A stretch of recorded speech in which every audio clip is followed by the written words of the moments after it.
begin. So you said that you have recently reread this book. And so why don't we start with just talking generally, like, how does this book make you feel when you get through it? The book, it makes me feel excited because it's challenging, but it reads so well. So I don't have to struggle reading it. I can just enjoy the read, but enjoy the challenge at the same time. Often when you get challenging fiction, it's very turgid prose or it's very clunky characterizations or a plot device that is just indecisible. Whereas what I found with your book is that it was none of that. It was challenging because some of the characters are pretty unpleasant, and what it brings up can be very challenging, but it was written in such a way that I hate to sound like a cliche, but a real page turner. And it reads quickly, but it doesn't read superficially. It's a remarkable piece of work. So it's challenging. Yeah, very. So what is it about it that you felt challenged you personally? I think what challenged me personally is it evokes that whole Jungian concept of the light and dark within us, of our shadow selves. And what I found with the characters, they were all really in their shadow selves. They were all in their own darkness. And it kind of made me look at my own darkness. Not that I need much looking at it, I'm always looking at it, particularly as a writer myself. But it was on one level disturbing to read some of the nastiness and violence and cruelty of the characters, but on the other hand it made me look at my own stuff and think about, would I ever be capable of being as nasty and cruel and violent as some of these characters, and thinking, well, if I was, like, what would be the catalyst? Because I think most humans are capable of being nasty, cruel, violent, etc., psychopaths, etc. But what is the catalyst? What is the final straw? Or are they born like that? It really, it made me look into my own darkness as well as the darkness of humanity as well. And that was a challenge. It's not comfortable, but it's interesting. So when you read these characters, and again, there's no right or wrong answer to this, did it seem like it was just a story about these people and human psychology? Or did it seem like it was saying something larger about the culture wars in which these stories take place? Absolutely did it say something larger about the culture wars. It was far more than just a story of characters. It really was like a précis on modern society. And I think that is also something that made it very interesting because it brought up, contemporary issues like transgenderism, like feminism, things that, are part of the culture wars, the two almost opposed to each other. It brought up things that are not just part of our contemporary society, but ancient, age-old questions of love and relationships. It brought up dark things like incest and physical abuse and things like that that are also ancient and dark. So it was a combination of a précis on modern day culture wars, the work versus the unwork, I suppose, as well as ancient darkness. Okay. And before we get into specific characters, I wanted to ask you, did you feel like the book was siding with any particular set of ideas or politics? I didn't think that the book was siding with any particular political viewpoint. It gave both perspectives, which I liked, and it was in a way quite neutral with what it offered in terms of different political perspectives and experiences. Um, and I think it also gave some critiques as well, but not in a judgmental way, which is quite a skillful thing to do, to kind of give a critique of certain political viewpoints or ideologies without being judgmental. And I think the reason why it did that is because it wasn't just one ideology or just one political perspective that was addressed in the book, or described in the book. There was always a kind of opposition to it, the opposite way of thinking, the kind of different other side of it, I suppose, that you were given in the book as well, which made it feel like, yes, this is a critique, but it's also not judgmental. Now let's get to our first story, Joe and Janet. Hmm. When we're confronted with our first paradox in the book, which is Joe is breaking up with his girlfriend Janet in 2002. And at Hmm. this time, he looks, quite hunky, like Marlon Brando in the 50s. And she's been diagnosed as a psychopath, and that's his reason for breaking up with her. So most people, it seemed, would break up with a psychopath. But the problem here is, at least in the beginning, she seems like a good girlfriend, even though she's a psychopath. What did you think of this as an opening? I liked it because it drew you into the whole story straight away. I mean, getting a diagnosis as a psychopath is not a regular occurrence. And again, it brings up, like, are we our diagnosis? Are we our illnesses? Or are we able to be a good, decent, functioning person despite our illness, despite whatever disability we have? What I mean by that is, if you're a psychopath, there is a disability in a way. So, can you still be a good, kind person, the antithesis of a psychopath? Even though you have that diagnosis. And so it was interesting to watch. Um, Actually, I think Joe came out worse, because he just immediately broke up with her the moment she got this diagnosis. How do we know how that diagnosis would have kind of manifested itself if she had help and or psychiatric help, medication, or whatever it was? It might not have been a terrible thing, but the moment he heard the word psychopath, he became very judgmental and hurt her. So, in the first bit of the book, when he is breaking up with her, do you think that she's actually displaying that she's a good girlfriend, or do you think she's displaying things that are red flags that he should be leery of? I think she's definitely displaying some red flags that he should be wary of, but don't we all? Don't we all have elements of that in ourselves? None of us are perfect. All of us are flawed. We all have our own red flags. What she displayed was somebody that got very, very, very hurt. And what does it take? What is it? A psychopath might necessarily be violent, like she was, or is it something that she could never have been, but he pushed her to it? Who knows? We don't know. But I would say, I looked at her not unfavorably. I looked at her with sympathy and compassion, thinking how awful it must be to get that diagnosis, particularly when you've tried all your life to be such a good person, and now the love of your life discards you. How would you react? How would you feel? Hmm. So interesting. So, did you find Janet, let's say, up until the point she stabs him in the eye, um, the sort of the protagonist character of the book? I found Janet not to be the protagonist of the book. I found Joe to be that. Eh, for me, she wasn't just a side character. She was a anchor point for the protagonist, but she wasn't the protagonist. Okay. So after Joe breaks up with her, a year and a half later, his mother is diagnosed with cancer. He's gained a bunch of weight. It's 2004. He calls Janet back to see if she will meet with his mother while his mother is having the final weeks of her life. And they have a conversation, and it gets very heated, and they start to argue about whether Joe's mother, Jody Green, the porn star who was dying of cancer, is a good person. Lots of old emotions get hashed out. She's angry, and it kind of spirals out of control. And it ends with her stabbing him in the eye with a fork and blinding him in half of his face.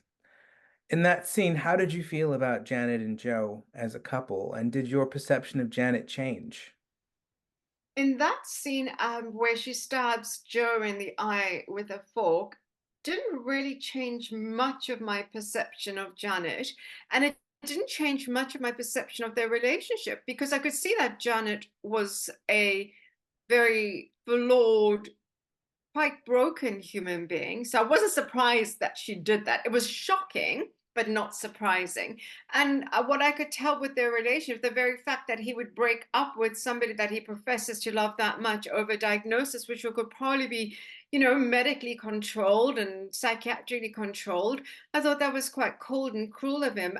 And the way that they were arguing made me think that their relationship was pretty toxic. Interesting. So it made you, in a roundabout way, think that breaking up was probably a good idea. Yes, I think so. But I think that it showed Joe to be quite weak in a way, that he would break up with a diagnosis like that. Um, because if you really, really profess to love somebody and you really do love them, no matter what diagnosis they get, you will be there for them, to help them, to look after them. You don't abandon a person because of that. And I don't know if he abandoned her because he was scared of what she might do. The irony is, by abandoning her, her psychopathic tendencies came to the forefront when she stabbed him in the eye, I suppose. But it made him look quite weak and hypocritical, and that maybe he didn't really love her as much as he proclaimed that he did. I mean, Okay. I'm not saying that what she did was right. What she did was, of course, is very, very wrong. But she's a troubled, flawed human being with psychiatric issues. Um, I wasn't surprised when she did that. Okay. And one of the things they argue about before she gets so angry is she believes that he shouldn't love his mother and he shouldn't forgive her even in her dying moments because she's been so abusive. It's not even so much that she's a porn star, it's because she's abused her children and her ex-husband so horrendously that Janet thinks that Joe is weak and pathetic for wanting to love someone anyway who did that to him. And he thinks that he should be compassionate and give love to people even if they don't deserve it. And that's the crux of their fight before they get really heated and she gets violent. Did you agree with her when she was telling him that he shouldn't love his mother? No, I did not agree with Janet when she told Joe that he shouldn't love his mother for two reasons. The first thing being is that we're genetically programmed to love our parents. It is incredibly hard not to love our parents, even in the face of heinous abuse, as Joe experienced from his mother. There's still a drive in us. It's a primitive drive. It keeps us alive. I mean, our parents keep us alive when we're babies and vulnerable. We're driven. We're physiologically driven to love them. It's a very hard thing to break, and very few people will successfully do that. So basically, she was asking Joe to go against what is technically human nature, a very human primal drive to love our parents. And the other thing is that it's Joe's relationship with his mother. There's sometimes in forgiveness a release of terrible things, of psychological damage, of painful experiences, that when you forgive the person who did that to you, you somehow shift it and you move on. And I think Joe felt that he needed to move on, that he needed to shift this baggage. And one way of doing that was to forgive his mother. The two go hand in hand, love and forgiveness. It's very hard not to do that. If you love somebody, you will want to forgive them. If you forgive that person, it's because you love them. They're very intertwined. So I was on Joe's side with that. So the first chunk of the book ends with violence that brings Joe and Janet apart. It's 2004. Um, so there's a sense in which at this point in the book, the culture wars haven't happened yet. Yeah.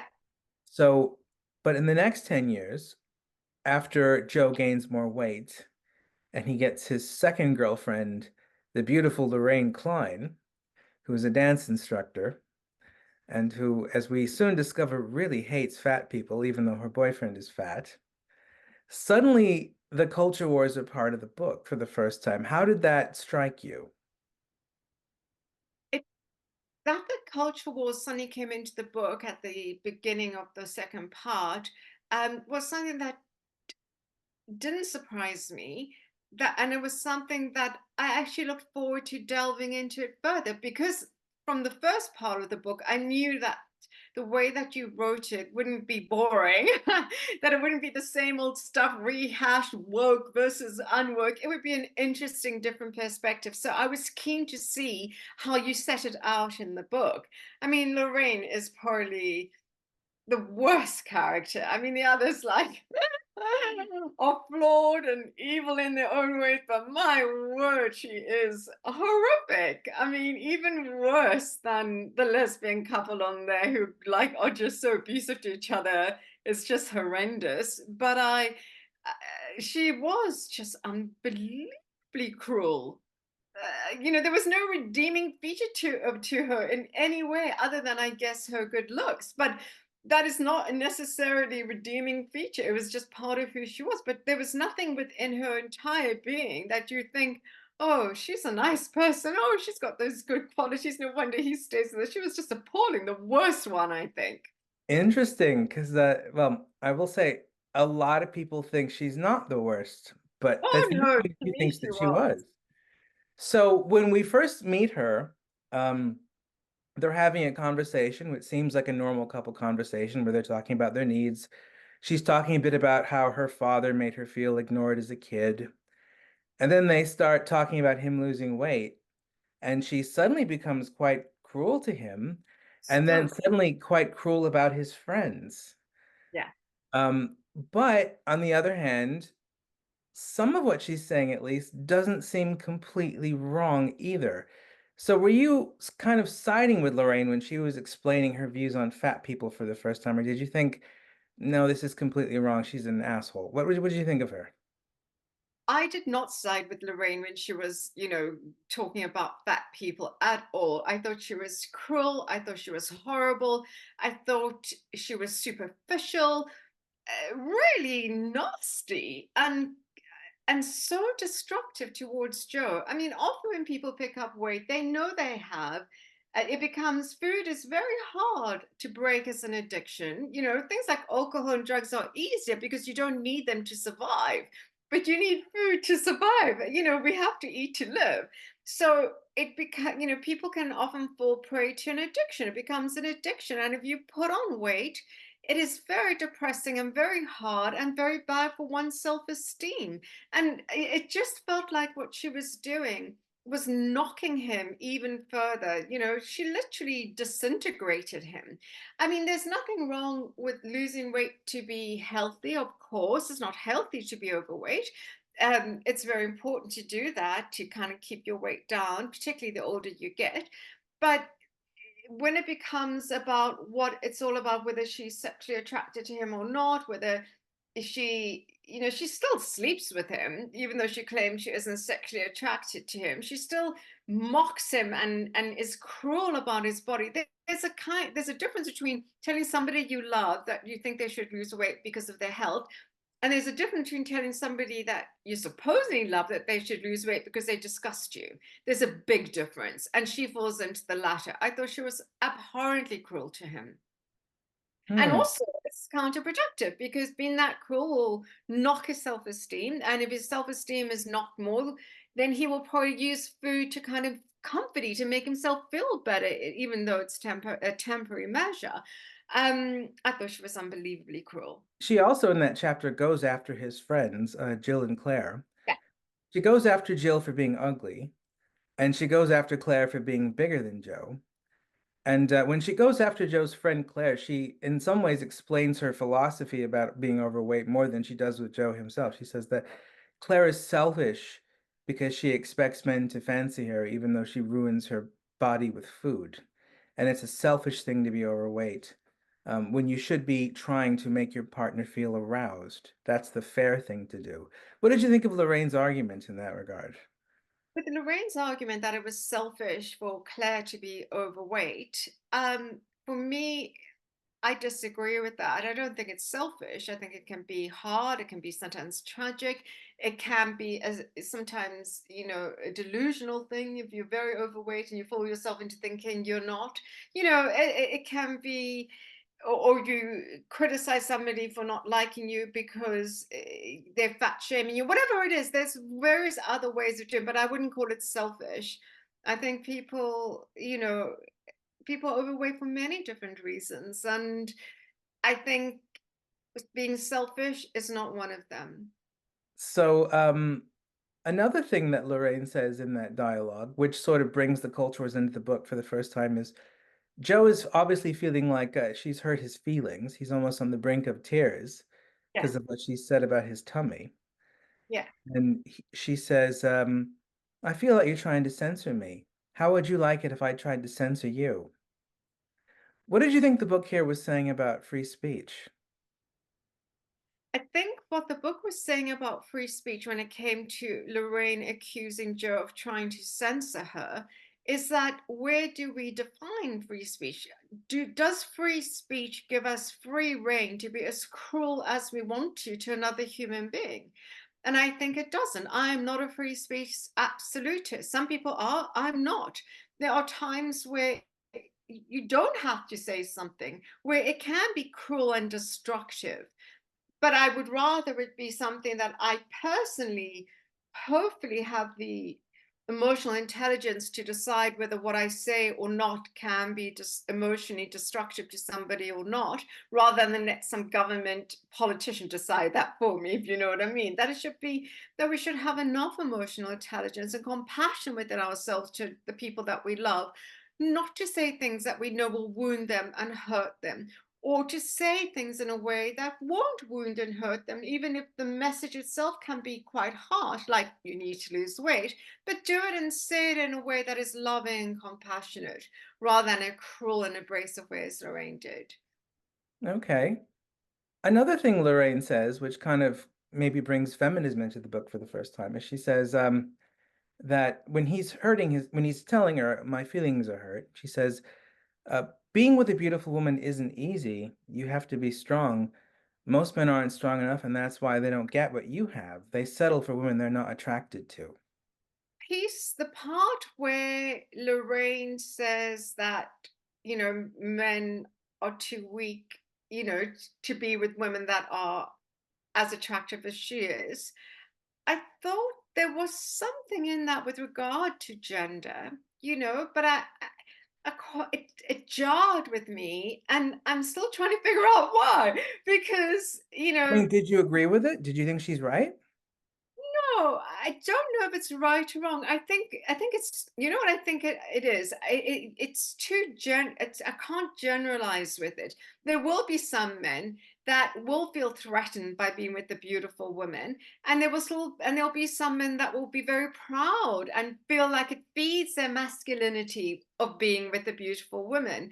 I think she didn't wasn't speaking for all men, but for some men. So there is legitimacy in what she had to say for sure, but I don't think it's applicable for all men. But it made me uncomfortable because there was truth in it. And that's what I liked about your book, that even things that I didn't like or that I didn't agree with, there was so much truth in it that it made me uncomfortable, and it made me look at my own ways of viewing things. Like, I don't like to think of men as weak. I like men, but there are men that are weak. That there are. I don't want to knock men, but some of them are weak. Some would resent the woman for being so beautiful that they couldn't handle it. Some of them would want to be with a woman that wasn't as attractive as they are because it would make them feel better about themselves. So there was a lot of truth in what she said.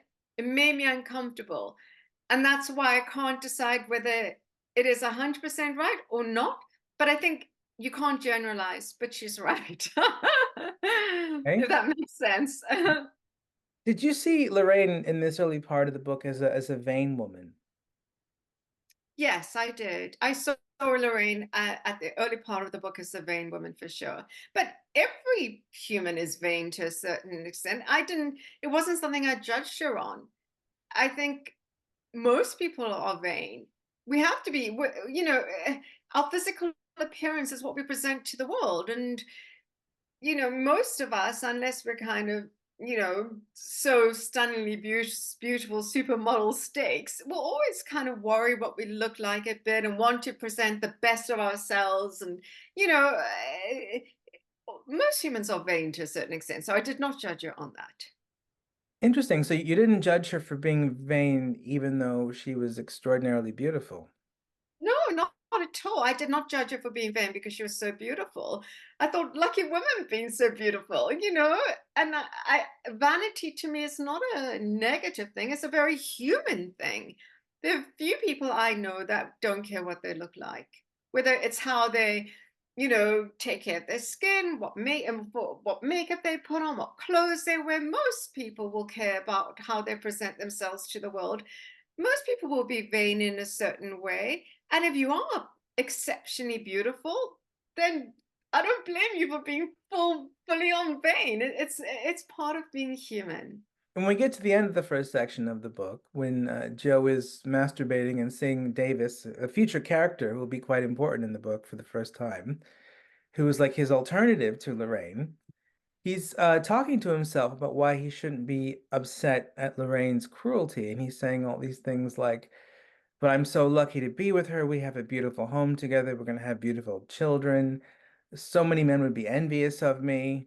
And he kind of justifies her behavior to himself by kind of reframing himself as someone who's lucky to be with her. Did you think he was being delusional, or do you think he is lucky to be with her in that part of the book? I think the way that Joe justified himself to be, to continue being with Lorraine despite her cruelty is delusional. Because if you're with somebody who treats you as badly as Lorraine treats Joe, as cruelly as she did, um, and you kind of think, well, I'm lucky to be with her because I'm the envy of every man I know, then that is not a reason to be in a relationship, which also to me showed that Joe's self-esteem was basically in his socks, that he just is psychologically broken as well. So at this point in the book, when it's 10 years after the breakup with Janet, he's gone from being Marlon Brando looking like to being a fat man with an eye patch. Why do you think at this point he's tolerating so much abuse and his self-esteem is so low?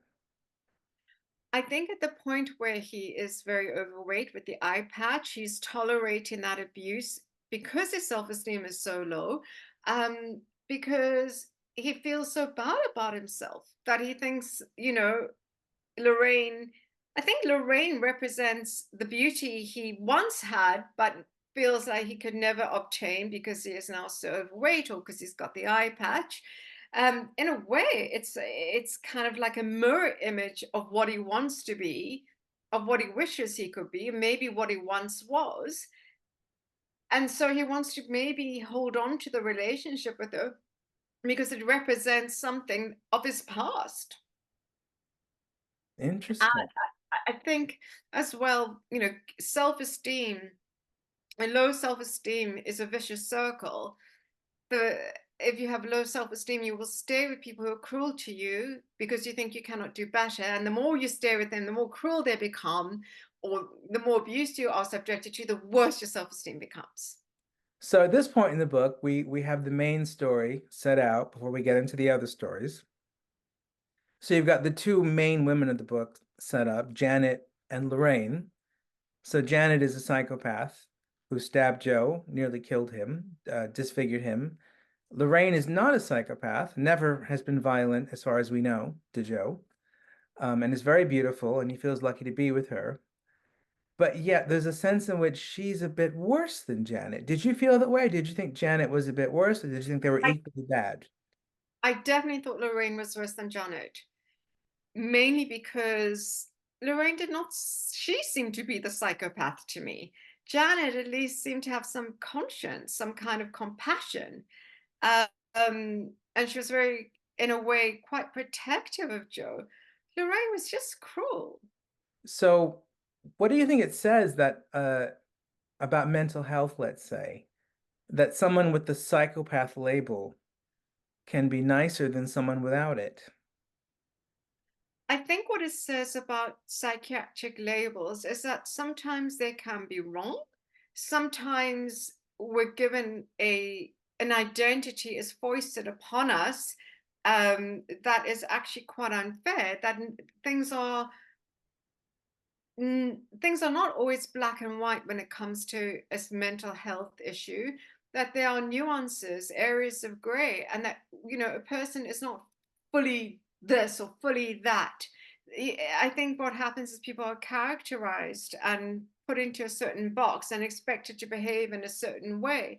Um, if they have a diagnosis like that, whether it's from depression or or being a psychopath or anxiety or bipolar, whatever the diagnosis is, it kind of foisters a negative identity onto that person, which is quite unfair, because sometimes people who are not diagnosed like that can be very cruel or nasty, maybe because they themselves are undiagnosed and they're lacking the help that they need, and therefore they become cruel, nasty, etc., acting out the worst of human nature because they're not getting the help they need.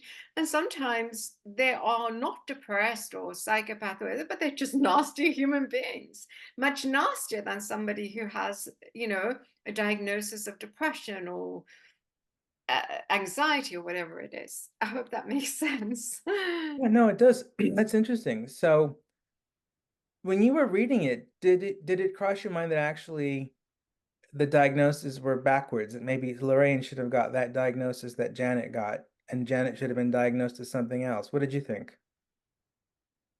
I don't know if Janet should have been diagnosed as something else or if Lorraine should have got the diagnosis as a psychopath.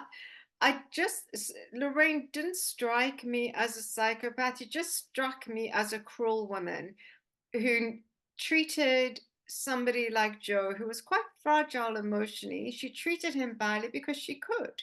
That she knew, like, he wouldn't leave her. She knew that his self-esteem was too low, so she treated him shockingly, which is a terrible thing to do to someone who loves you and who you profess to love. I don't know enough about what a psychopath diagnosis really is about, like what kind of tendencies and flaws or characteristics do you have to exhibit as a psychopath to get that kind of medical diagnosis. I mean, obviously we know the kind of everyday portrayal of what a psychopath is, but there's nuances to it, and not many people would get that kind of diagnosis anyway. I think it's quite rare, so I couldn't really decide whether Janet was a psychopath or not, but she was certainly a lot more compassionate than Lorraine. Now we're in 2015 in the book. This is the beginning of the culture wars. This is the beginning of mental health awareness raising, when that's becoming politicized. And yet, this new explosion of mental health awareness raising is doing nothing to illuminate the problem of Lorraine and the problem of Janet, and how to help or how to put boundaries with either of them. Why do you think that is? I think sometimes if a person doesn't want to be helped, or sometimes a person won't acknowledge that they need to be helped, can play a role no matter how much societal awareness there is of a certain issue like mental health. Okay. So that's the first part of the book. We're into 2015, we're into the culture wars. Then we switch to a dialogue where we really get into the culture wars now. It's no longer peripheral, now it's the centerpiece. It's Alice and Eve, Joe's neighbors, Joe and Lorraine's neighbors who live in Leicester. And this is an LGBT story about two women who live together who are 29, who have been together since they were 14. They're about to decide whether or not to have children. And the way it's set up and how they're narrated is slightly, how would you put it? It's slightly deceptive. So Very. you get the impression that Eve is a bit of a pushover, that she's bullied at work, not because she's a woman, but just because she's easy to take advantage of, and everyone, male or female, is having a go at her in some way. And Alice is this kind of wild and crazy bartender who has problems with alcoholism and impulse control. And you kind of get the impression, okay, they're maybe going to have a conversation about whether or not to have children. So how did that intro um, make you feel in compare about these two women in comparison to the dialogue you actually saw between them afterwards? I think the introductory part of the relationship between Alice and Eve, in terms of talking about having children or not, initially was very deceptive, drew me in. And the twist in that, towards the kind of in towards the end of the dialogue, was so shocking, more shocking to me than when Janet plunged a fork into Joe's eye, because it's sort of what you expected her to do, shocking but unsurprising. Whereas the twist, the kind of sting in the tail at the dialogue, as the dialogue between Alice and Eve progressed about having a baby and how it ended up, was very shocking and quite a very, it sort of made me sit up straight, if you know what I mean. I was quite astounded. I did not expect it. And that is what I enjoyed about the book, that there were so many things I did not expect. And I certainly did not expect that twist. It was a dark twist as well. Okay, so let's go to the dialogue before the twist. So this is the biggest part of the book, which is like a Socratic dialogue, except it's Yes, about whether to have or not have children. yes. So when you were reading this dialogue between these two women deciding whether or not to have or have not have children, who were you siding with, and what do you think was it revealing about their characters? When it came to the dialogue between having children, not having children, I sided with Eve because I thought the way that Alice was trying to foist on her this need to have a child was very unfair initially. What it kind of revealed about the characters was, I thought actually Alice is batshit crazy, and Eve, initially she didn't come over to me as a pushover, but quite fragile. But she holds a lot of anger, and I suppose being kind of bullied at work, etc., and her relationship with her mother. This was anger bubbling under the surface that came out fully in this battle with Alice. I I don't know. I mean, their relationship until that point seemed to be okay, and then it just disintegrated into a toxic mess, which was quite depressing to witness. And you sort of wonder why on earth were the two of them still together. But I think the kind of the mention of, feminism, the mention of the patriarchy, so to speak, all of those are interesting things. Like, would a lesbian think that I'm not getting pregnant because that's what the patriarch expects Ah, me to okay, do? let's go into that. That's a very good point. So what happens in this dialogue, and this is something very few people notice actually, is there's a switch in politics.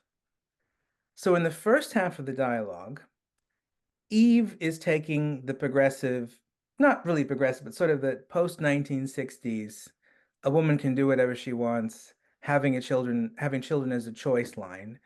And Alice is taking the more conservative, but your instincts will punish you if you don't do it, and it's the meaning of life, blah, blah, blah. Alice almost sounds like Jordan Peterson in a way. But then there's a switch when suddenly Alice starts using woke arguments to defend that conservative position. And that really confuses and disorientates Eve because that's not what she's expecting to hear. What did you think of that? I found the work arguments that Alice resorted to very interesting, because it showed just how convoluted and illogical work arguments can be. And I like the way you put it, because, like I said, you were never judgmental. You just showed things for what they were. And the very fact that Alice was saying, have a baby to stick one to the patriarchy was just so convoluted and bizarre that I just, it just summed up to me the whole work culture. I did notice that. I did notice a switch in politics in terms of that, and I thought that was a very canny, shrewd plot device between the two, a way to reveal, just how illogical actually woke ideology can be. And it also struck home to me that some people do make decisions according to woke ideology. And that I find scary given what I know of woke ideology, or woke tyranny, as I call it in my writings. That when you make personal decisions based not on what you feel is right or what you know to be the right thing for you, but what you ideologically thinking you should do, like, oh, the planet is overpopulated, so I'm never having a child no matter how much I want them, or oh no, I better only shower once a week because of the environment, doesn't matter if I get lice, whatever. It's kind of when you make destructive decisions for yourself, or force your girlfriend to have a baby because it's 6 months to the patriarchy in your woke mind, then it becomes very, very destructive. And I think it happens much more than people realize. So another interesting thing that happens as that dialogue progresses to its conclusion is that there's absolutely nothing Eve can say to justify her decision not to have children, because Eve is accused of not knowing her own mind, of being punished by her own body in the future, of being a misogynist, of being someone who's letting down the queer community. And Alice is relentless. She just won't let it go. Um, did you feel like what you were reading was something like what actually happens in real life when many couples have that conversation about whether we should have or not have kids?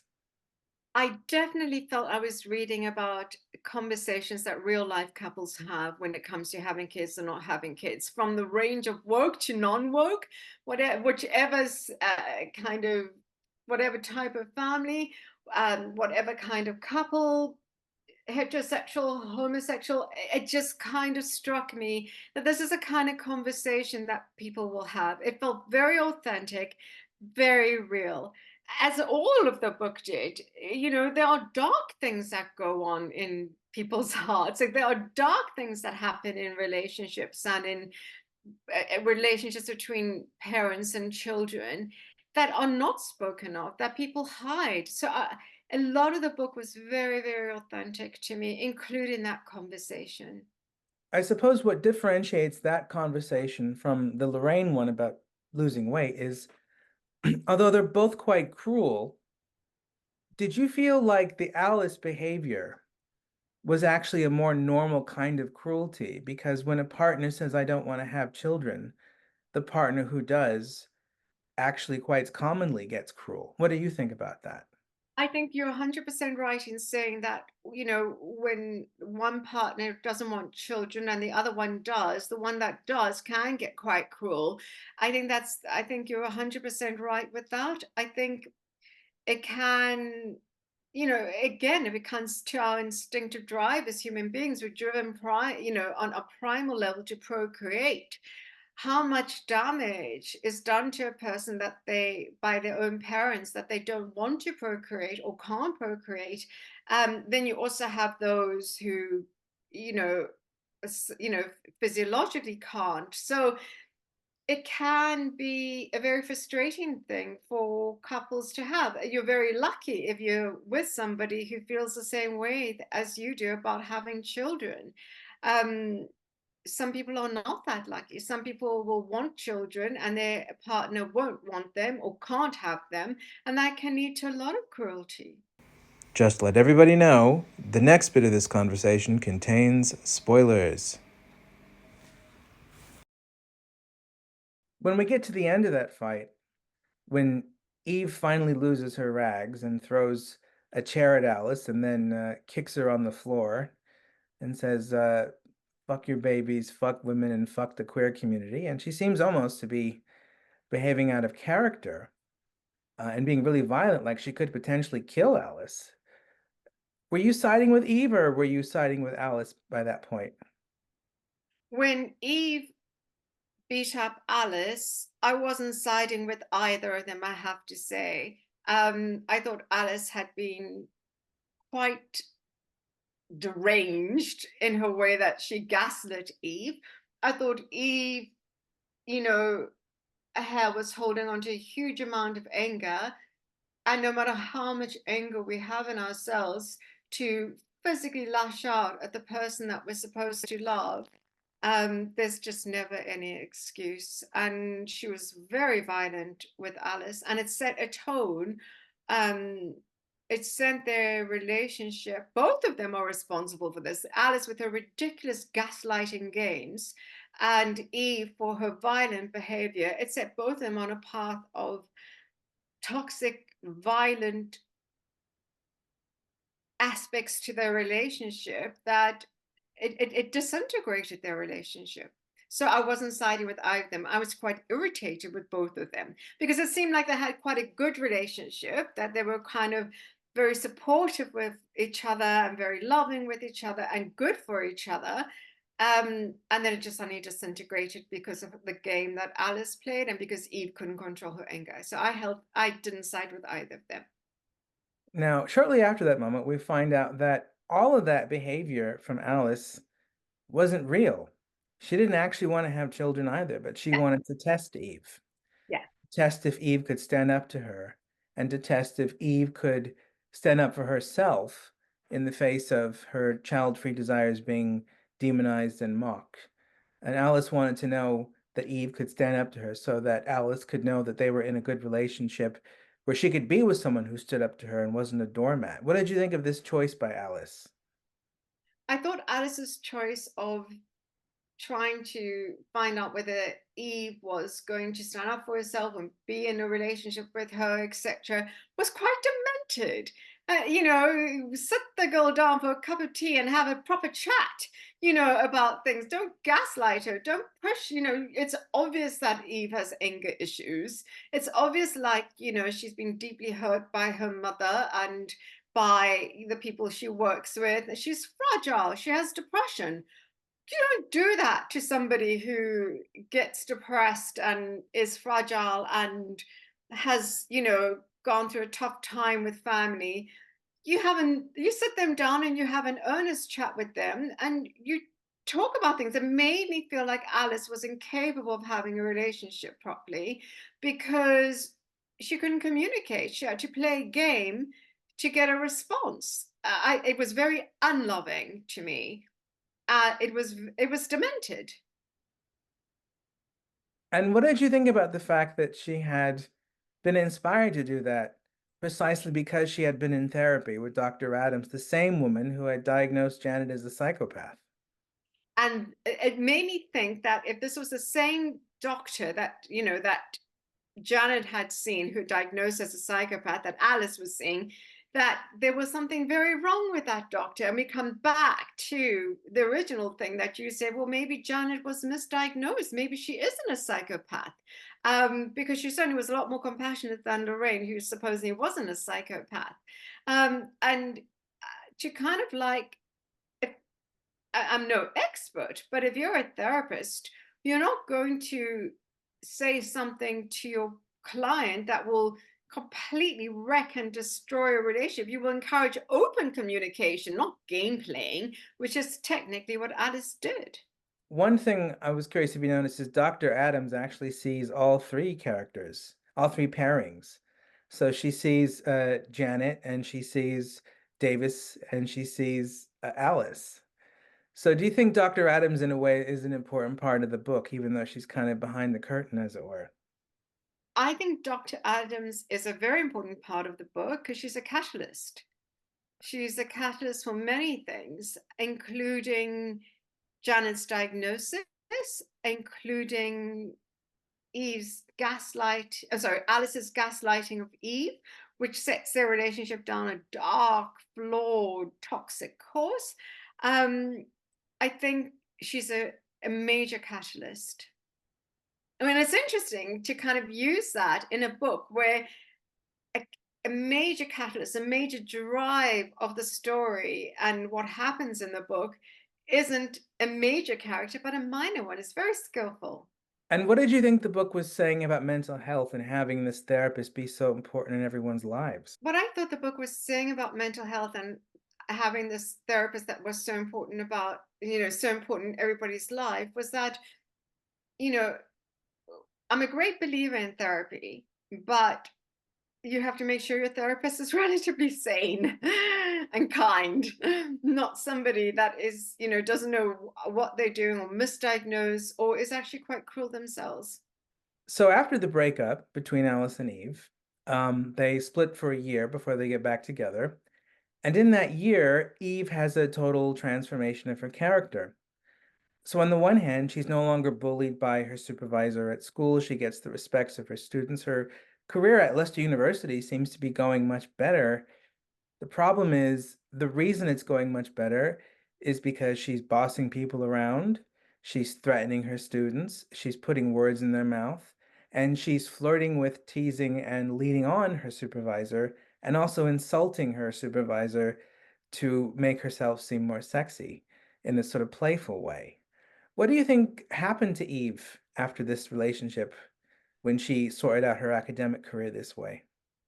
What I think happened to Eve after the end of her relationship with Alice is that her darkness was released, but it had nowhere to go except for her to act it out on other people. What Alice did is she brought Eve's anger to the surface, and that is not a bad thing when anger comes up, but it needs to be managed, it needs to be healed. And what Eve has done is that she went fully into that shadow self, as Jung would put it, without healing it. So she became dark and nasty. Her shadow side came roaring out to those who were innocent bystanders, so to speak. A perpetual kind of sort of, I guess what I'm saying is that it added to the chain of abuse, which is kind of what I also thought the book was about. The chain of abuse, that abuse leads to abuse, which leads to abuse. And what Eve was doing was being nasty and in a way quite abusive to people around her. Once that shadow self came out, that shadow self needed to be healed. She could have done with a good therapist after what Alice did to her. And therefore she might have retained that bit of strength, but she would have healed that darkness and would have made her whole. What did you think about the fact that by releasing that darkness, she actually did get the respect of her students and colleagues, and they actually did stop bullying her? What did you think the book was saying in that regard? In terms of her releasing her darkness and getting the respect of her colleagues and stopping the students bullying her, etc., I thought there were better ways for her to have got to that point. That it was quite a brutal way for that transformation to happen, but it's also a very human thing. I think this is also what struck me about the book, the authenticity, because not everybody is going to have their shadow selves healed by a nice therapist. And, not everybody will have that. People will have that shadow self come roaring out, that anger, that resentment, abuse done to them, bringing abuse to others, that cycle, that chain of abuse. That to me probably happens far more often than somebody healing themselves. So I thought it was very human, um, and sad in a way. So, after a year, Eve and Alice get back together. After they've been apart, so that Alice has had some time to grow and go on adventures and have a lot of sex with married men and get bumfucked. That's one of the things she's always wanted to do. And when they come back together, they have a much more passionate second relationship. But in this second relationship, Eve is now really violent with Alice.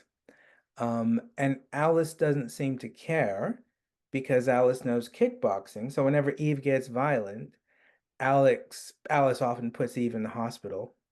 But they accept this and normalize this in their second relationship, where Eve is constantly throwing punches and then getting hit in ways where she has to have medical attention. Why do you think they go down this road in their second relationship?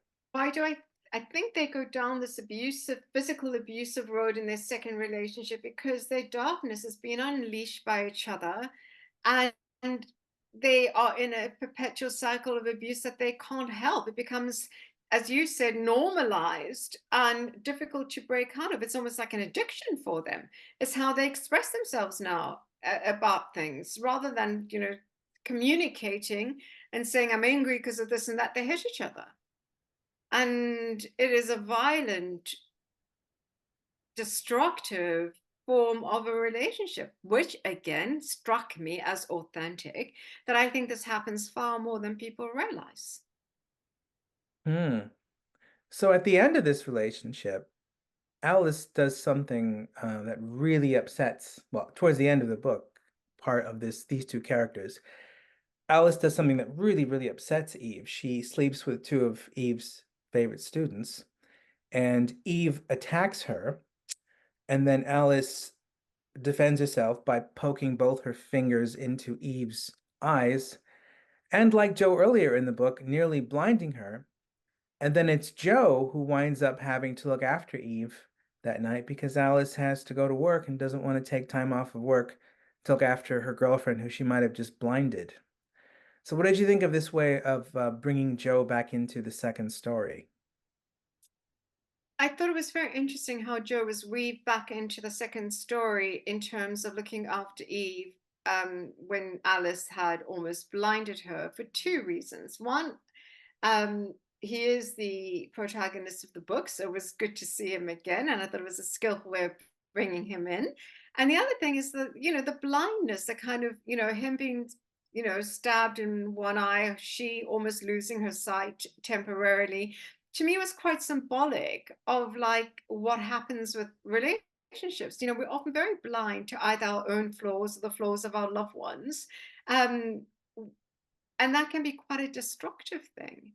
And I thought that was interesting that it happened not once, but twice in the book.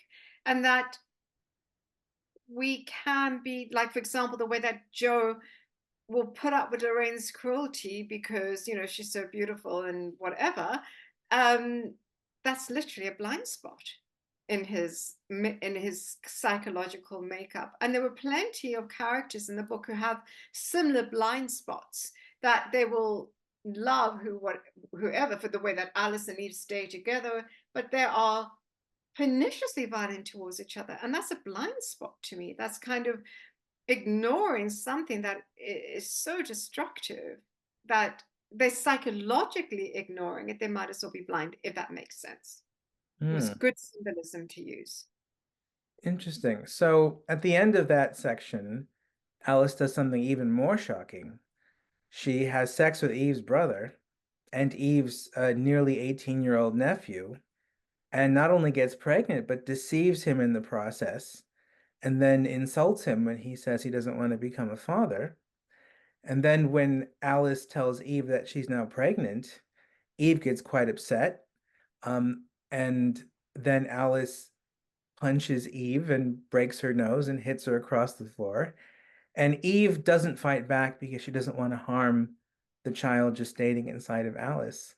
So she takes the hit and on the floor covered in blood with her broken nose apologizes to Alice and says, let's work this through because Eve now has decided she wants to look after this child with Alice. Not so much because she wants to have a child, but because she's frightened of what it would be like for Alice to be a single mother and what Alice could do to this child. Did you think that was a good decision on Eve's part? I think that the decision of Eve to stay with Alice and not retaliate, was good and bad when Alice beat her up. One, she was being protective over the child. Um, and two, to remain with Alice as a way to protect the child was quite interesting because she swore she didn't have any maternal instincts, but she does. But I think, in a way, both of them have sacrificed what could have been a decent, good relationship for game playing, for abuse, and it's worrying that a child is being born into that type of family, into that kind of abusive relationship. So the last thing it says about Alice, which reaffirms her wokeness, is she doesn't actually believe that abuse is real. She thinks it's a social construction.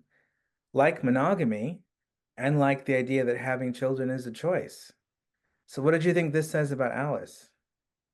That Alice thinks things like monogamy, etc., social constructions, it makes her sound um, quite unhinged because with or that she resents the fact that they are social constructions and therefore she doesn't want to be monogamous, or she doesn't want this, or she doesn't want that. Came across as quite unhinged. Social constructions are what keeps society together. If we look at the last few years, a lot of social cohesions have fallen apart because the social constructions have either been destroyed or twisted or whatever they are. Things have been broken down, and we look at what society is doing today, from, high levels of mental illness and high crime and, a lot of real broken society that we're seeing. And a lot of societal conventions and societal constructs that hold the cohesiveness of society together have been literally destroyed.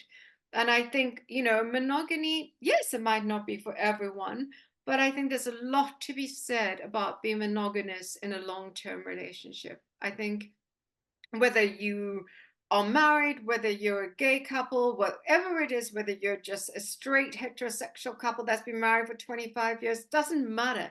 It is that kind of commitment to another human being and be monogamous and being loving to that person on a long-term basis, to me, is the cornerstone, the fabric of society. I think it's very, very important. And a lot of it's kind of been kicked to the wayside. Um, a lot of things that are social constructs are not necessarily bad. They keep our society together, they keep community together. Religion, you can say, is a social construct. And in a way, it's quite a positive thing. If you think about families, and I'm talking about all types of religions, families that will go together to church or a synagogue or a mosque to pray, these kind of things that keep families together, to keep communities together, it filters down. And to kind of kick back against social constructions because it kind of kicks the establishment or whatever, or, stick one to the man, etc., actually is very self-destructive and self-defeating in the end, as we can see with the relationship between Alice and Eve. Okay. So at this point in the book, we're at the halfway point. So really, Alice is sort of the first woke character in the book, really. Now some people say she's not really an accurate representation of woke. She's too weird. She's got conservative and left-wing contradictory views. She doesn't believe in abuse, even woke people don't go that far. Other people say like she encapsulates like the psychology, the attitude of woke. Like, what did you think of her in relation to woke and how the book is dealing with woke as a set of ideas? Um, I thought Alice was a good representation of woke because often woke thinking is muddled. And people will have, maybe conservative instincts, but think, oh no, it's not woke enough, it's not, progressive enough, I must swallow them down and be something that I am not. They become inauthentic, and that can lead to a lot of difficulties and destruction in their own lives, as we've discussed previously. I think I love the woke stuff in the book. I love the way that you wrote about it, that it was non-judgmental but challenging. And I like the way that you touched on all the woke issues, so to speak, sometimes quite gently, sometimes quite hitting it home, but never offensively. I never thought, oh, I don't want to read this, it's too woke, or I don't want to read this because, the character is so woke, I don't like them. I read it thinking, this is an interesting take on woke stuff. Oh, this character is so woke, but my word, look at what's happening to that character. Isn't that interesting and fascinating? So it was like that. So the next story, we go to LA, and what is perhaps the sauciest part of the book, to Davis and Lena. And this is another story about woke, but it's a different kind of, well, it's about sex positivity, the woke version, exemplified by Davis. So Lena and Davis are old friends who grew up together in the 90s and early 2000s. There's a bit of a dark history between them because Davis maybe raped a boy that Lena wanted to date when they were teenagers, and Davis had just turned 18, and this boy was still 16, and she got him drunk and got pregnant, and then he had to marry her, even though this boy was someone that Lena really fancied and wanted to be with. And because of this, their friendship ended in a way where it wasn't officially spoken, but they just stopped seeing each other as much. And Lena had all this anger and resentment that she never expressed towards Davis. Um, and then many years later, in 2012, Davis meets Lena and Ben, her husband, and her 10-year-old son again at Starbucks. They have a great time. Davis is becoming a bit more like somebody that Lena can respect a bit because she's now become a writer. Lena maybe feels sorry for her in a way. She loves her family, but she still can't quite let go of all the anger. They meet again 4 years later in 2016 at a place in Pasadena where they have coffee, Jones Coffee Roasters next to the Starbucks, which is next to the Barnes and Noble. And they have this kind of catch-up girl talk conversation where it becomes very clear within like 20 minutes of them talking that unbeknownst to Lena, Davis has become the most famous porn star in the world. Um, and the way that she's talking about that is making Lena very angry. So what did you think of that? Well, when Davis was talking about that she was, the most famous porn star in the world, and Lena was getting angry and angrier, I thought two things. One, I thought Lena was quite jealous of Davis, particularly, because of she sees that Davis stole her man or whatever, and that Davis obviously is very attractive and comfortable in herself, which Lena came across as somebody who's not quite comfortable in her own skin, so to speak. And Lena, I would say that she maybe on some level felt attracted to Davis as well, and kind of maybe a bit jealous of the attention that Davis was getting, or the sex that Davis was having with other women for her pornographic work. I found Lena quite a dark character, as dark as Davis. And so the way that she reacted to Davis, I don't think she was angry in terms of, oh no, this is terrible, women in pornography is a terrible thing, it's very kind of degrading, etc. I don't think that was her motivation. I think it was a very personal feeling she had against Davis, and wanting to actually be Davis, and actually wanted to sleep with Davis. It's very complex. Interesting. So you think it was an anger born not out of like judgmentalness about the career choice, but more about a combination of like resentment and envy and Yeah. desire. Yeah, that's a thing that I got, that it was about resentment, desire, envy, all of those wrapped up. It was a very personable thing, um, rather than an intellectual, ideological perspective of just being against porn. Okay. And what winds up happening in that dialogue, which is about sex positivity and how far can you take it, is although Davis is now the most famous porn star in the world, she's kind of breaking all the rules that porn stars today have to follow. That is, she's describing herself as more attractive than most people and most women. She's body shaming other people all the time. She has no guilt whatsoever about sleeping with men who are in relationships and lying to women about that. She completely disagrees with monogamy for anyone, including Lena. And she has a 14-year-old son who basically lives with her filming her porn in his house, where the sex that she has and is filmed having is in very close proximity to him, uh, even though he's 14 years old.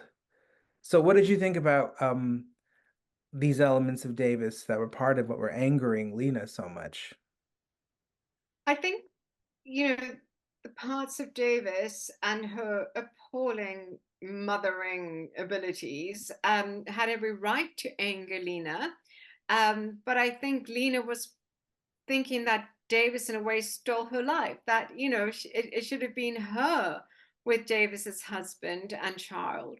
And even though Lena is quite a dark, nasty person, she would not have been as abusive as David was to Max, as what Davis did was just appalling. Davis is a terrible mother, and I think to have what she did was several levels of sexual abuse to her child. It was very abusive, appalling, unfit mother. And Lena, although controlling and envious and dark, um, I could not see her being like that. She wouldn't cross over to the dark side, so to speak. She wouldn't cross that boundary. It's sick what Davis did to her child, but then again, it struck me as authentic. Nothing in the book was inauthentic to me. I could imagine human beings doing this to other human beings. So one interesting thing about everything Davis did to Max is she justified all of it by saying she was teaching Max to respect women, but respecting women meant that men had no right to question or judge or have any feelings whatsoever about any woman's sexual choices, even their own mother. What did you think of that argument that she kept using? I thought that Davis's argument about, that men had no right to tell women what their sexual choices should be, a bit twisted, because this, it wasn't really about um, what men dictate to women or not. It's what Davis in her batshit crazy head thought was appropriate or not appropriate. She was kind of taking a social construct or convention and twisting it to suit her own debased, abusive needs. So if it would been any other person having that discussion, saying that men should not put onto women what their, sexual preferences should be, etc., I would go, yeah, that's probably true. No uterus, no opinion. But I think that she was twisting a social construct, a social something that is something that is true, um, to suit her base desires, which is very manipulative. Okay. And again, it struck me as like, if she wanted to teach her son something, have a conversation. Don't do to him what she did. Don't have sex in the next room as a porn star while your son is there, in a way to teach him that men should not inform women on what their sexuality choices should be. That's just batshit crazy, cruel, demented, and abusive. But come back to the whole thing in the book, that the characters were authentic, because a lot of people are batshit crazy, abusive, nasty, and cruel. Unfortunately, it's the human. Okay. But I Okay. do have a dark view of humanity, No, so I know that these are really good answers so far. Thank you. So, in the next part of the dialogue, as it comes to a conclusion, we start to see that actually Davis is a bit vulnerable emotionally.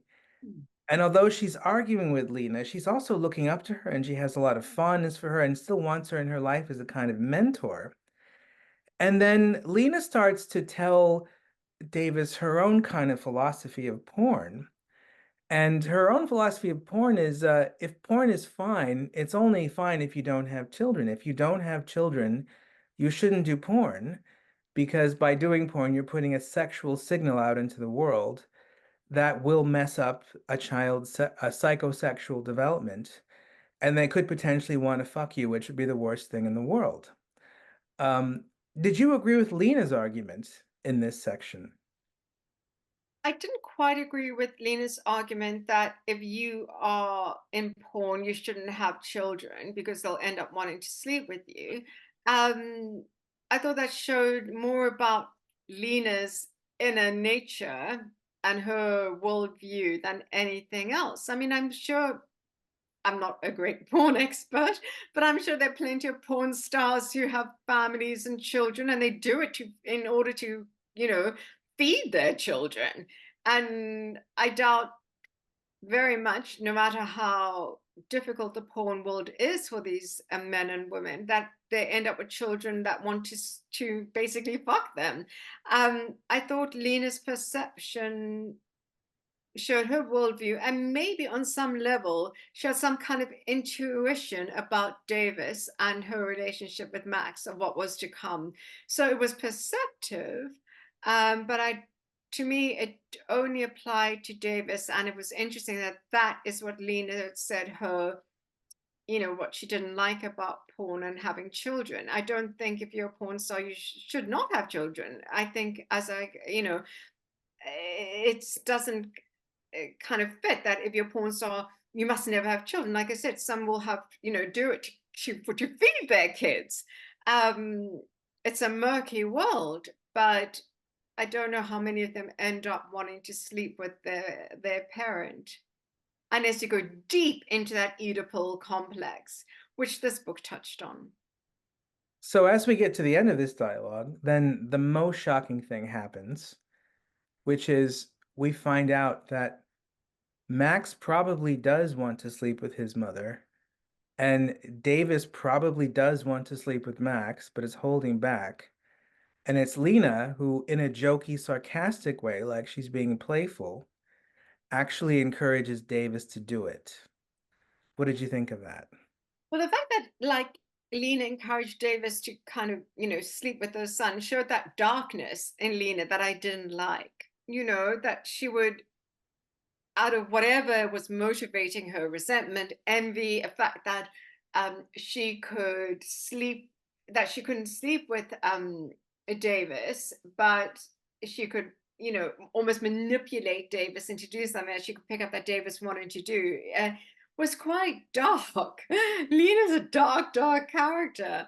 Um, I thought as well, I mean, you cannot manipulate a person into doing something that they don't want to do, and the fact that Davis wanted to do this to harm her child beyond repair like that showed what a terrible, terrible mother she is.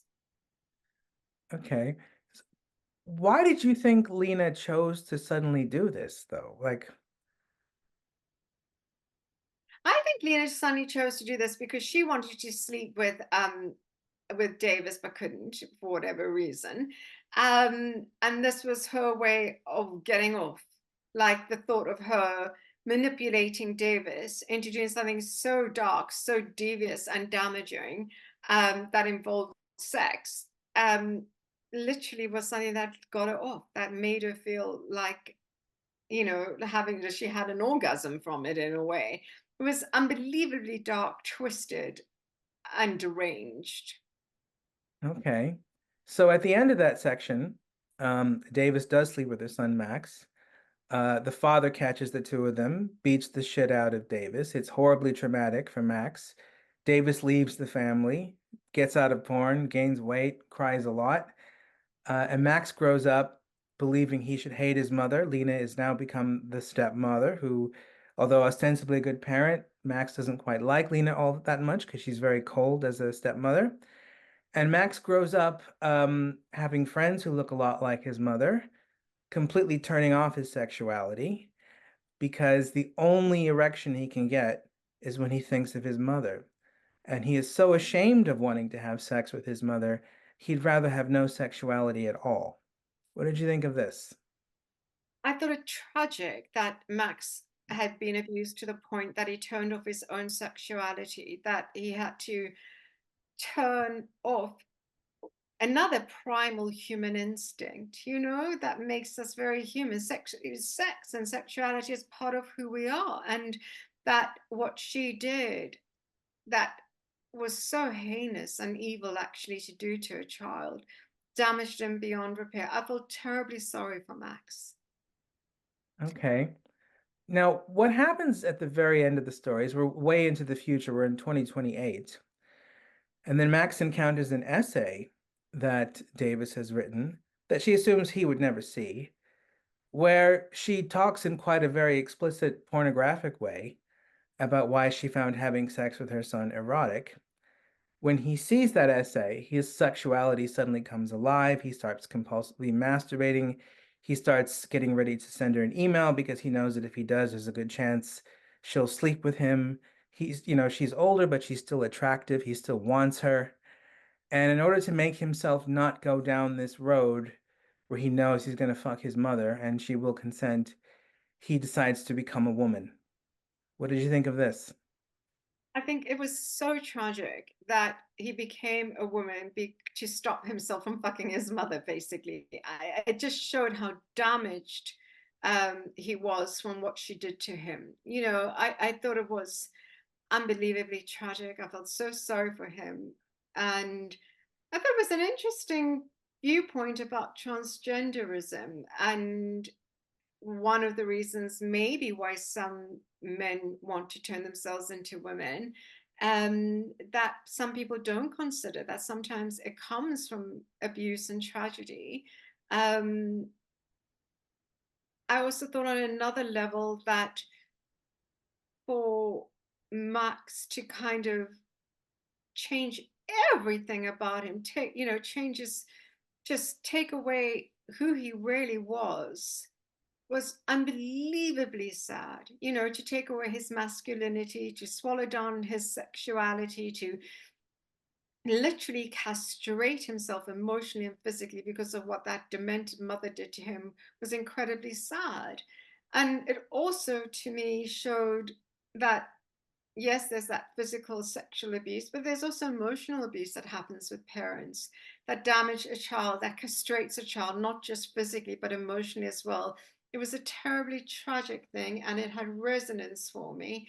And I related to kind of that damage and how, you know, it, most parents damage their children. She damaged him in a terrible, terrible way. And I felt very sad for him. Another thing about that story, before we go back to the end of the book, is when they are children, when they are teenagers, Lena and Davis, they're constantly obsessing over this man that they want to meet, who will take them out of Pasadena so that they can go live in a nice, flat somewhere with Rene Magritte paintings hanging all over the world, and they can have coffee and have intellectual conversations. And it turns out that Max, before he sees his mother's essay, um, he is exactly the man that they both wanted to be with. And because of how they damaged him, he actually stops being a man. What did you think of that? Again, I thought the fact that, the way that Max would have been the kind of man they wanted to be with, and what they did to him damaged him so much that it became probably the antithesis of that. Um, Again, was terribly tragic. But it also spoke to the whole broader uh, terms of what parents can do to a child, how they can actually stimulate potential, destroy their entire lives if they give into their base instincts and the darker parts of human nature. So we get now to the end of the book. Hmm. The end of the book is we are back in Leicester in 2015. Um, Joe is watching Davis to get an erection because he can't get an erection after Lorraine hurts his feelings, even though she's beautiful. They have a horrendously awful argument where Lorraine is horrendously abusive to Joe, and says the most horrible things you can imagine. But she manages to also patch it up so that they're back together again, and he's apologized to her rather than the other way around. And then Joe encounters this email from Janet, who is back in his life because Janet has seen Lorraine abusing Joe online, wants to convince Joe to leave Lorraine, maybe get back with her. It seems like she still fancies Joe. And she gives him a very long philosophical argument about how unconditional love is bad. And in the same way that he should not have loved his mother unconditionally, he also shouldn't love Lorraine unconditionally. So although she's poo-pooing unconditional love philosophically in this email, she's also by the end of it expressing love. What did you think of this email and Janet's return into the story? I think the email in which Janet wrote about how she was against unconditional love was interesting because it made me think. It made, I always think that if you love somebody, it should be unconditionally, etc. The person you marry, etc. But or that you're with through a long-term relationship. But does unconditional love give the license to the person that you are unconditionally loving to be as nasty and cruel as they want because they know that you unconditionally love them? I thought that was very interesting, and there was a certain resonance to me. There was certain wisdom in that. So when you read that email, were you thinking Joe should get back to, he should consider leaving Lorraine and going back to Janet? That could be his soulmate, or were you thinking red flag, no, no? What were you thinking? When I read that, because I had a soft spot for Janet. So when I read that email that Janet wrote, I thought, she obviously had a lot of regret about what she'd done to Joe. She'd missed him. She was very upset the way that she'd treated him.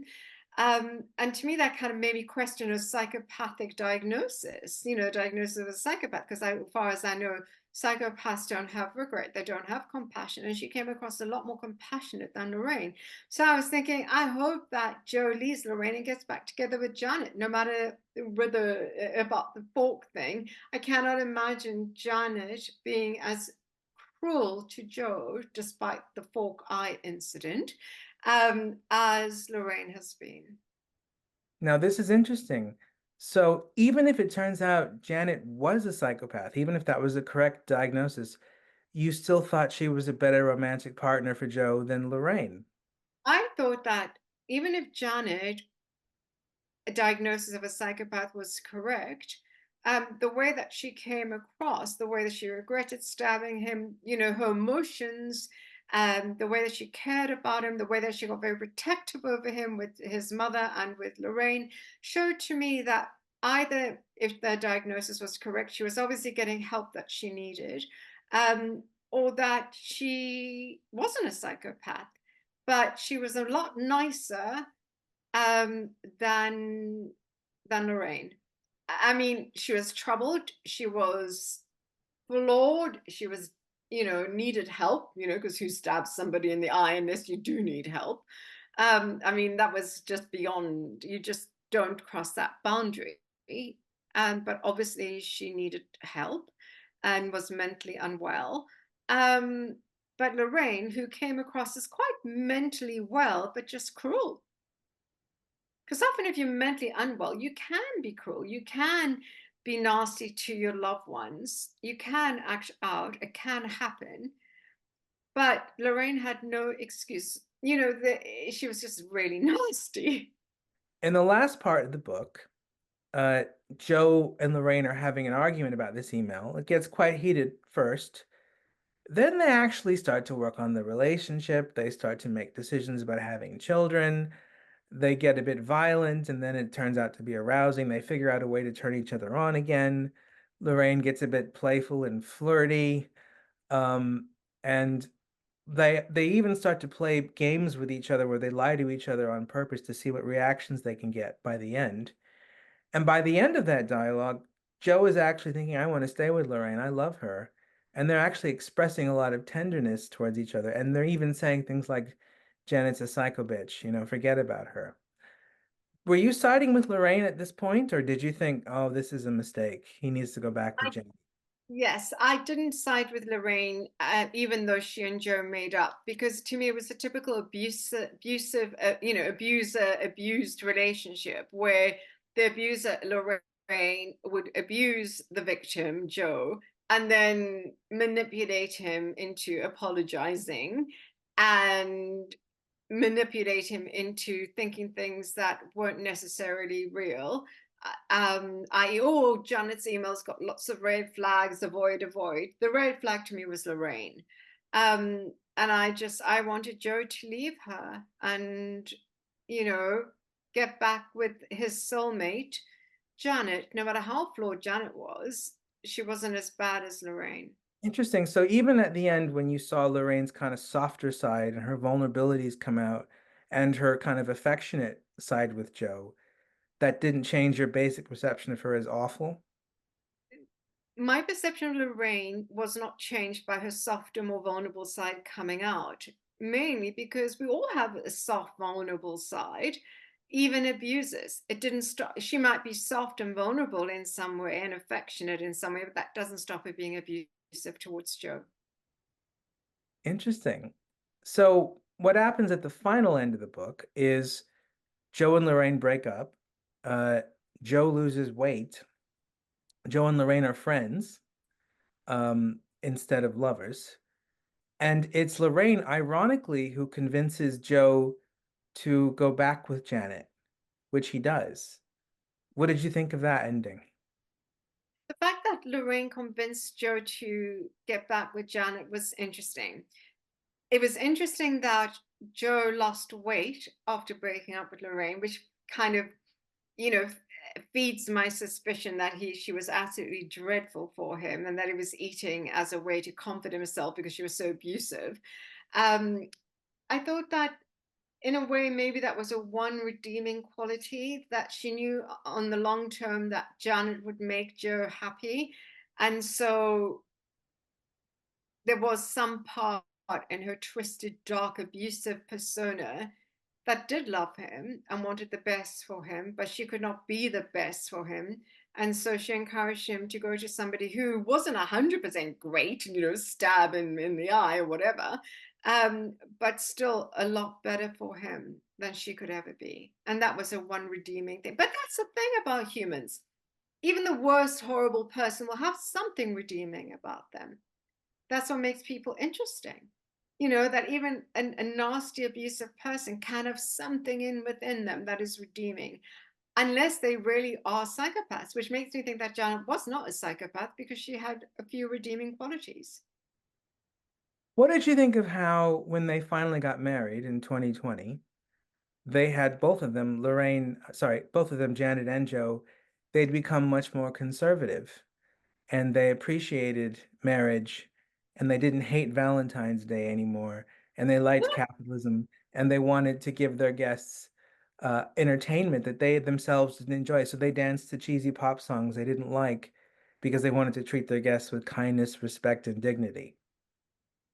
I think the fact that Janet and Joe became a bit more conservative around about the time of their wedding is because they grew up. Often when we're young, we go down the whole, socialist, lefty, progressive stuff. And then as you get older and the realities of life hit you, you become a bit more conservative. And I think that was a natural progression of what happens to people. Okay. So in the final part of the book, before it becomes ambiguous what's real and what isn't, we learn about Joe's mother, Jodie Green, who was the most famous UK porn star of the 80s and 90s. And throughout all of his childhood and early adulthood, she violently assaulted him, verbally abused him, and tried to have sex with him numerous times, and he said no. There was even a point where Janet was sleeping with her. And when she got cancer, he decided to be her caretaker after his breakup with Janet, even though he was now overweight and had an eye patch. And she was being nice to him for the first time because she didn't want to die without someone holding her hand. And she had burned bridges with everybody else in her life. And on the moment of her death, when she was holding his hand, they were having a moment where they were almost forgiving. She was forgiving her, telling her that he could see elements in her that were good, that she was responsible for his love of art and books and jazz. And she was starting to think about the kind of mother she wanted to be. And then suddenly she said, I wish we had a baby together. I wish you'd come inside me. And he got so angry, he dropped her hand, went out the hospital door, and let her die alone. What did you think of that? I think the fact that Joe got so angry with his mother when she made those overt um, sexual comments towards him was something that I totally understood why he did that and left her to die alone because he tried to forgive her. He tried to look after her when he got cancer, and she rewarded his good deed by saying some very inappropriate, psychologically damaging, sexual advances to him. And I think I don't blame him for leaving her to die on its own. She was a lost cause. She did everything he could. it was important for him, going back to this whole thing of how we are genetically programmed to love our parents, how we want to forgive them because, they're important to us. We're genetically programmed to love them. But even if we do that, even if we do try to take care of them when they need us the most, etc., when they do say something that actually it's literally like the straw that broke the camel's back, and what she said to him just did that. Um, and in a way, it goes back to Janet saying to him, don't forgive her, don't look after her. But he had to try, mainly because it's a primal instinct in us to love and care for our parents as they get older as well. Um, he was obeying that very human part, but then he obeyed that other human part, which is a part of us that protects us from predatory parents like she was. Mm. So I understood why he did what he did. And in the very end of the book, we discover that a huge chunk of the book, the Alice and Eve story and the Davis and Lena story, those were dreams. Those people are real, but they're not real the way that we were portrayed. Those were Joe's dreams. And it's kind of unclear what in the Joe and Lorraine and Janet story is dream and what is real. All that's clear is that Joe is with Janet and he's dying on a ventilator, maybe because of COVID, maybe because of something else. But at the end of the book, it's difficult to parse out what was real and what was dream, apart from the fact that Joe and Janet are together and Joe is dying. So what did you think was real and what did you think was dream? What I thought was real was definitely the relationship between Joe and Janet, and that and I wondered if the relationship with Joe and Lorraine was real. It was so ambiguous, I wasn't quite sure. I didn't think the character of Davis was real, but basically a construct in his mind to make sense of what his mother Jodie had done to him, and what, sort of like working out in his mind what would have happened if he had succumbed to a sexual advances.